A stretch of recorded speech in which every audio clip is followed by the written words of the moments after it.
What's going on, everybody? Welcome to Wind Down Wednesday edition of the Wrestling Junkies podcast. I'm Mr. Cincinnati. And look at the podcast dad making his return. Why the hell did you leave me with that man? Did you not get the email? I did not get the email. No, I didn't get the email. You got to check your email, man. Everybody else got the email. I mean, I even got the email. You know, okay, well, we'll set up a Slack channel. How about that? Is that like pants? Asana. If we're wearing slacks now? Is that our new gimmick? What is Slack? I am so serious. I have no idea what Slack is. It's a way to communicate. It's like Evernote, a way to do like the hell's Evernote based. You speak English? Yeah. Or like 2005 or 2010? I don't know. I don't know what you're talking about. I don't get out much anymore either. Well, you do have two kids. Anyway, as always, hit that QR code in the top left corner.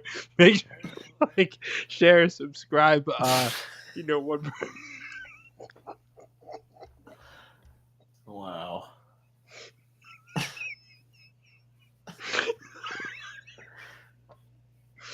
Well, this is not good podcasting. Wow. We're 2 minutes in. Anyway, as always, make sure to follow the Main Event Network at mainevent_net. I'm going to get to it. And then also support our merch store. We've got mugs. We've got T-shirts. We've got tanks. We've got hoodies. We don't have hats. Jesus. No, beanies, not hats. Damn it. God, you're literally staring at my hat when you say that. Every time you look at my hat. I know, and I had to think through the H's. What do you mean? Anyway. What do you mean? What do I mean? I'm How many H's do we have? Just because you don't like it doesn't mean. I know, but I was gonna say hoodies, and then I said hoodies, and then went right to hats. But I was gonna say beanies, but not hats. I mean, it's a whole thing, okay?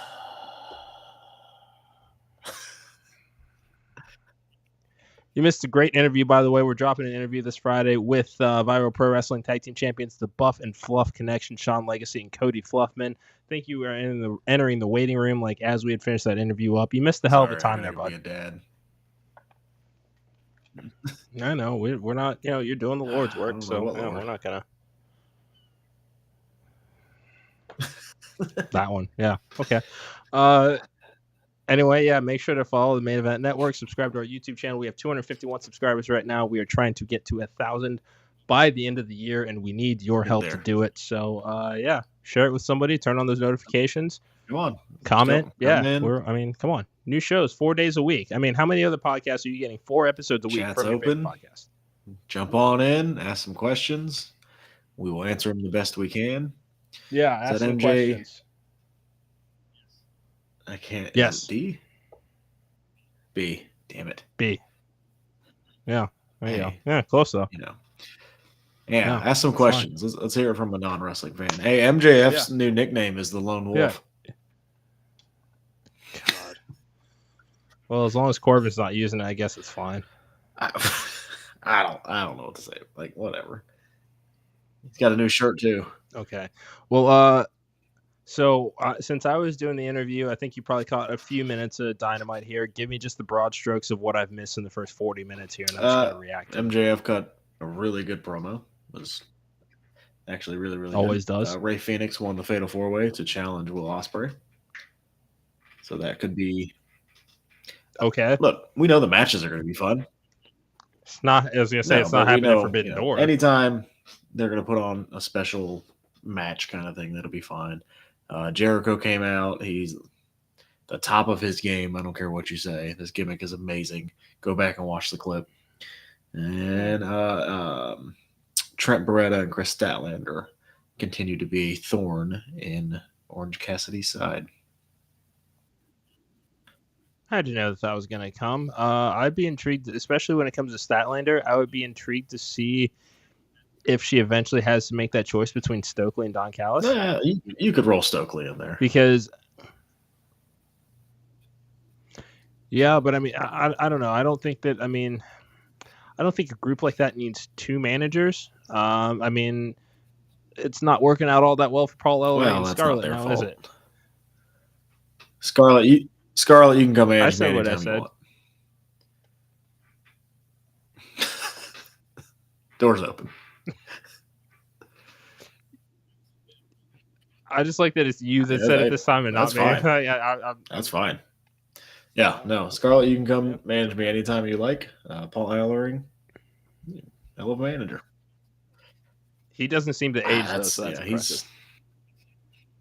I mean, he's looked the same for like the last 25 years. Good for him. He's been in the wrestling business that long, so not being able to age is something pretty nice. Yeah. Christopher Daniels says there will be a ladder match for the TNT Championship at Forbidden Door. That's cool. I'm not mad at that. Okay. Do we know we how don't many? Know how many quite yet, but I will. That'll be a fun ladder match. Yeah, we do have about 3 weeks. Want to talk some NXT? A little disappointed, but yeah. Well, we didn't get the big, everybody was being secretive and all that good stuff, and there wasn't any big surprise. Well, the surprise, no, I mean, it was there. It was JC Jane. It's just not the surprise. No, I wanted Joe Hendry.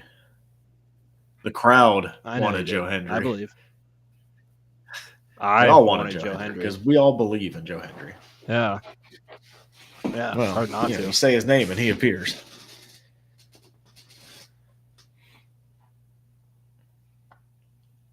Just, you know what? Just can you go with the gimmick for a minute? Your fan is very distracting too. There's a lot going on in there. It's his ceiling. Crazy. It's one ceiling fan. Yeah, it's like a medium. It's like a medium. Yeah. This is already off the rails. Yeah, that's medium speed. Okay. Look. That's usually what Jordan Grace came out and looked fantastic.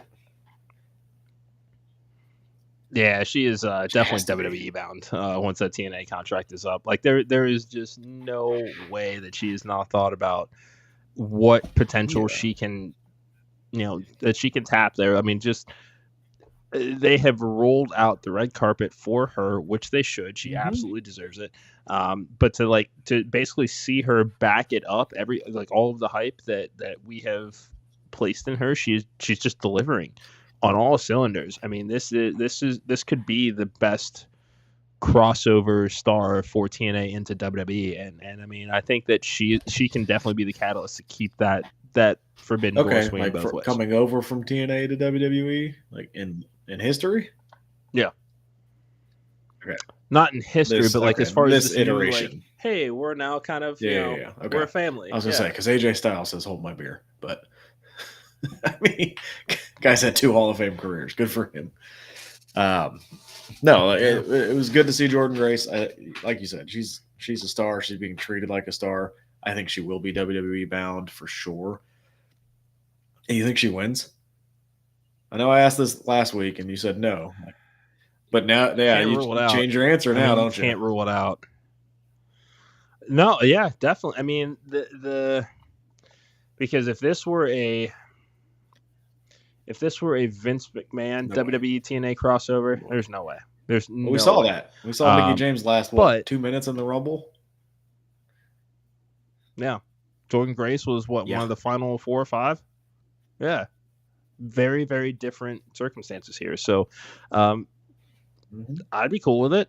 Absolutely. I mean, this isn't because again, we're looking at when we look at the pecking order when it comes to WWE versus TNA, they know where their bread is buttered. They're going to get more exposure by having their champion on the largest company's show on a recurring basis. Make her a double champion in there that only increases her value to TNA, and for Jordan drives up that leverage when contract time comes around. Challenge too for her Knockouts title. I think after the pay-per-view. And I want to say something like that. Paxley she was eyeballing that thing.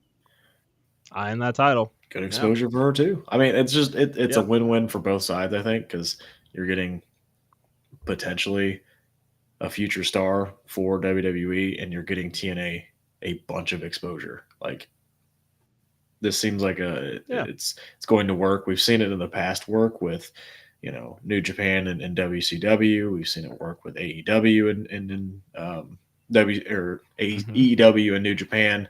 We saw it work with WWF and ECW back in the day. Like this works. So Yeah. I like that this is finally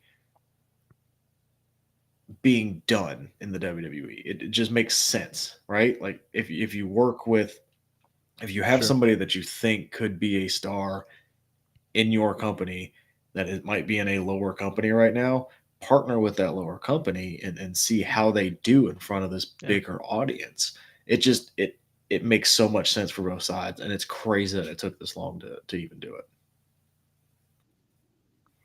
Did you see the I can't remember who it was, but somebody said something about AEW and WWE working together, and was it Swerve? I think it was Swerve that might have said. No, that it was somebody from WWE. Yeah, there's no. Okay, I hadn't heard might that. Might have been Copeland or, saying, Christian. Like to see it. There was like, it's a different regime. I don't think we can rule it out. I really don't. I mean, Tony Khan's got to calm down, but realistically, if he gets, if he comes to a point where if it becomes desperate, do you think it could happen? Depends on what your definition of desperate is. Like what had, like, I guess for the sake of this conversation, I guess I don't really know how else to ask this question, but if you're Tony Khan, what has to be going on so horribly in your company that you have no choice but to try to find a way to work with WWE, who you have outright bashed in the past? Like that's kind of where we're at pay-per-view right now, numbers going down like drastically. Like think, and I don't think this will ever happen, but think like WCW late 99, early 2000. Like if we get to a point where it's like, okay, this is falling off a cliff, like I think then it may be open. But at that point, would WWE even go, nah, is it worth it? So I don't know. I think we should ask the question at least. Do we think it could happen? Do we ever see it happen? I don't know. And that I would have said no in the previous regime. Now I'm saying I don't know because Hunter has the history of working with other companies, even in NXT. So maybe. Much. I mean, and I think for me, it also comes to, I'm not sure that I want to see it.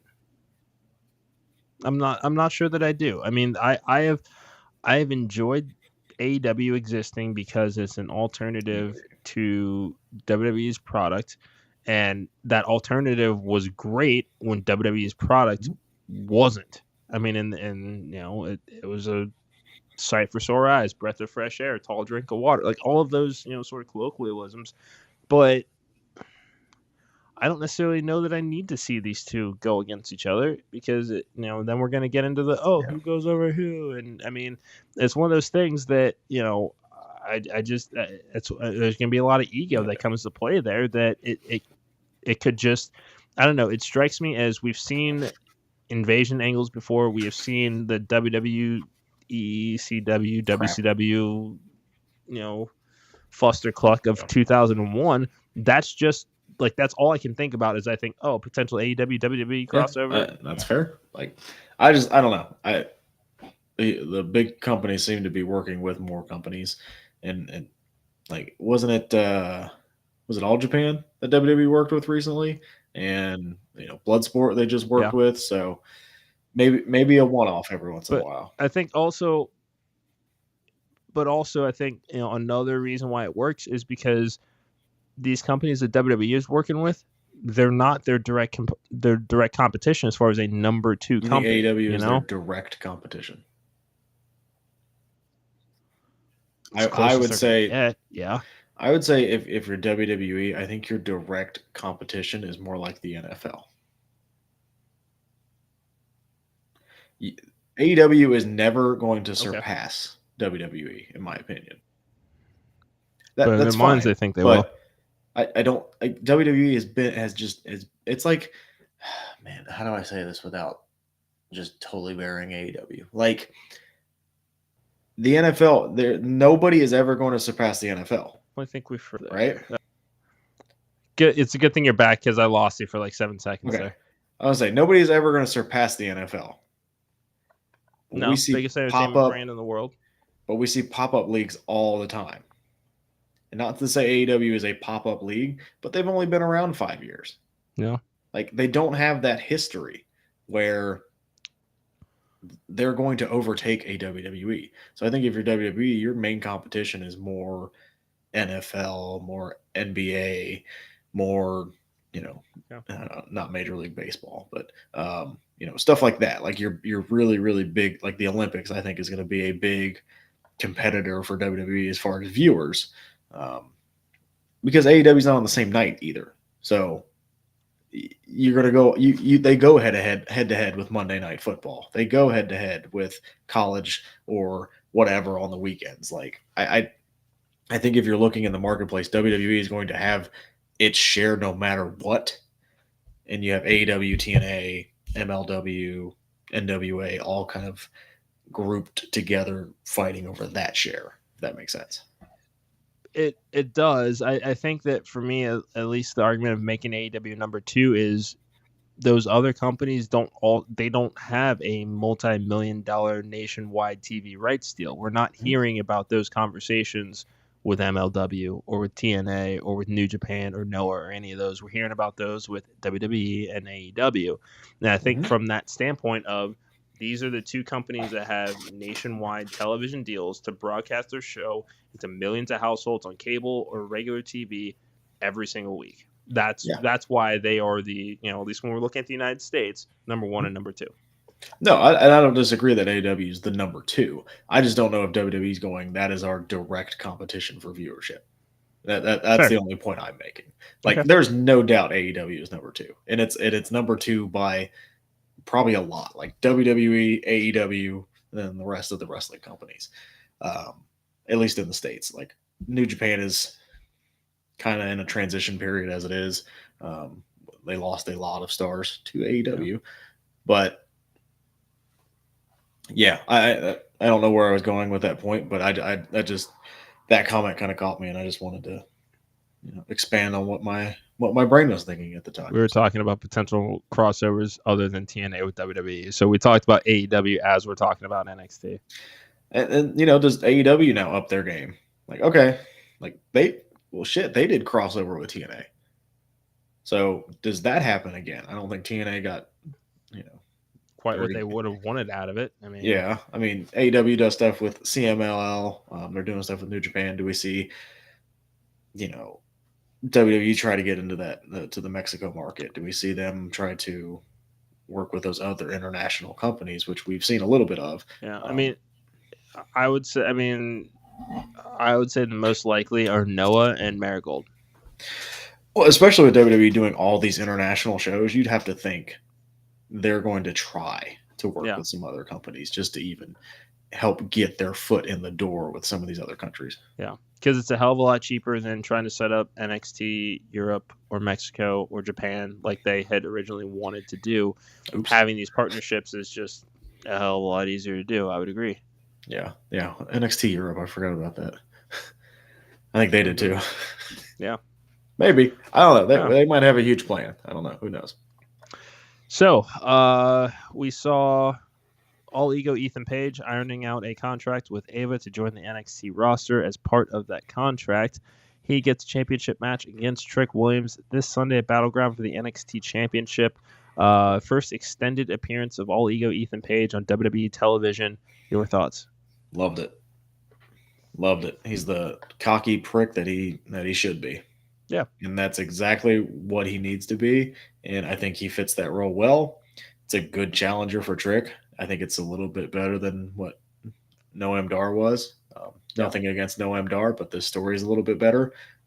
Ethan Page is coming in as, the big star, quote unquote. But coming in as like, hey, I'm a big deal, and I'm going to show you why I'm a big deal. Noam Dar was kind of doing Heritage Cup stuff and comedy stuff before getting involved with Trick, and then the whole whatever the segment was that I don't think anybody enjoyed. But this one, I think, will be like this feels more like a 2 to 3 month program rather than a hey, Trick Williams is a challenger for the next PLE. Do you think that this program ends with Ethan Page? And I'm not saying it has to happen Sunday, but does this program end with Ethan Page holding the NXT Championship? I don't know if this program will, but I could see him holding the NXT title here soon. It just depends on how fast they want to get Trick up to the main roster. Yeah, I think that's your. I don't know if they try to keep him down there for until next year. Maybe like have him do a Rumble spot if that's the plan. They don't have a lot of stuff of star in NXT at the moment. So do you want to keep him around just to be safe? Probably, but I could see Ethan Page winning that, and then maybe Trick, winning it back or something like that, and then maybe move the Ethan Page up first, because he does have that experience being on the AEW roster. Because that's what I think about is okay. I could agree that having Trick, stick around the NXT roster is a boon to them. But if he does stick around, realistically, outside of Ethan Page, who else could you see challenging and being presented as a credible threat to that championship? You could make the argument for Shawn Spears, but it's no, you can't. An argument could be made. I'm not saying it's a good one, but you could make the argument. But that's kind of what they're running into is, we didn't love the Noam Dar as a first contender. They very quickly fixed that with Ethan Page. Who else on the roster right now could you buy as NXT champion tomorrow? Yeah, maybe it's somebody not on the roster currently whose contract may be up here soon, and maybe a Ricky Starks. Both companies are going through contract stuff right now, so you got to think there's going to be some flip flop in here coming. On the current roster, I'd have to. I'm going to do this in live time. I mean, Obafemi is obviously, I think, the long term, right? Yeah. Like a Josh Briggs, I think could challenge, and it wouldn't be terrible. But it seems like a reunion of those three might be happening sooner than later. That's fair, and they should have never. I don't think they should have ever broken them up in the first place. I think they should just turn them all heel as a collective, and yeah, that probably would have been better anyway. Let's be honest. Let's see if I can find the NXT roster. Oh yeah, there's while he's looking for that, make sure to again support our merch store. Buy a mug, buy a beanie, not a hat, and a hoodie and a tank top. Charlie Dempsey. They could build him up real quick. Especially if you get Papa Regal involved. Build him up real quick. Joe Coffey. They could. They could. Joe Gacy is still technically on the NXT roster. For now. That's Nathan Frazier. I think if he was to drop the tag titles and maybe we get a little bit of a heel turn with him, I think that would be an okay program. Yeah. That's even one that you could down the line bring Seth back to NXT for a little bit to help him get there. Yeah, that'd be cool. And then Wesley, obviously. Yeah. So I mean, they could get through the next couple months until we see. What name you missed though? Who's that? Dante Chen?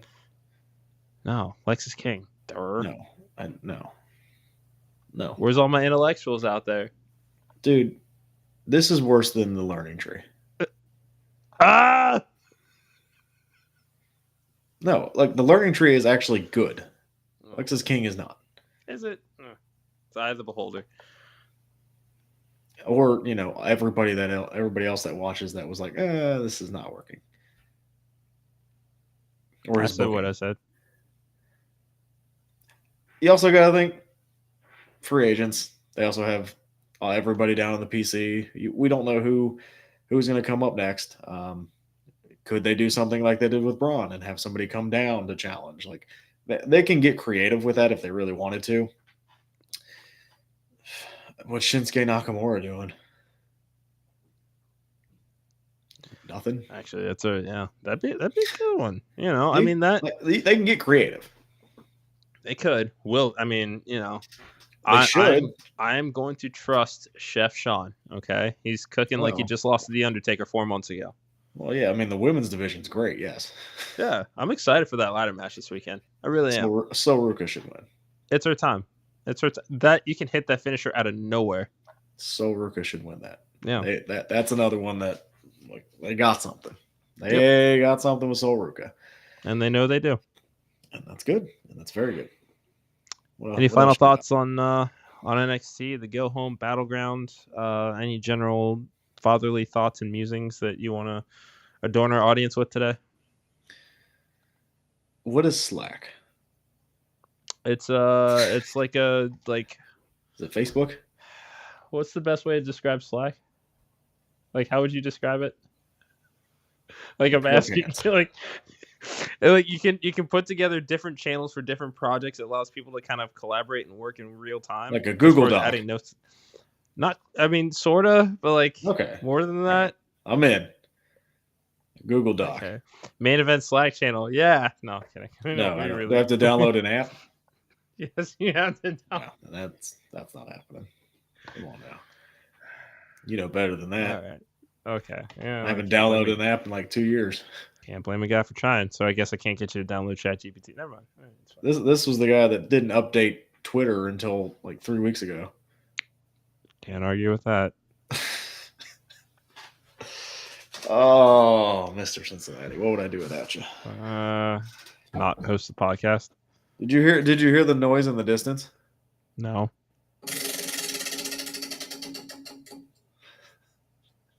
Welcome to my nightmare. I can't believe you didn't check your email. You know what? Is that wheel updated? It's always updated. Let's break it out. I don't have any trivia for you. No, I'm not saying you got to do it right now. We can at least look at a topic. Let's decide the topic at least. I'll spin it, and then I'm gonna ask you a single question about the Undertaker. Mean Mark Callis is the answer. No. Cucumbers. Nope. Jack Daniels. Nope. Strip clubs. Who was his original? Not in WWF. Who was his original manager? Ooh. When he was Mean Mark Callis. I want to say it was Paulie. Oh, sorry, buddy. It was Theodore Long. Oh, okay. My second. And even Johnny not being the host. I guess we'll get me Missy Hyatt.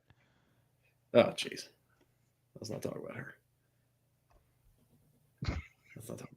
But good for JR though. Okay.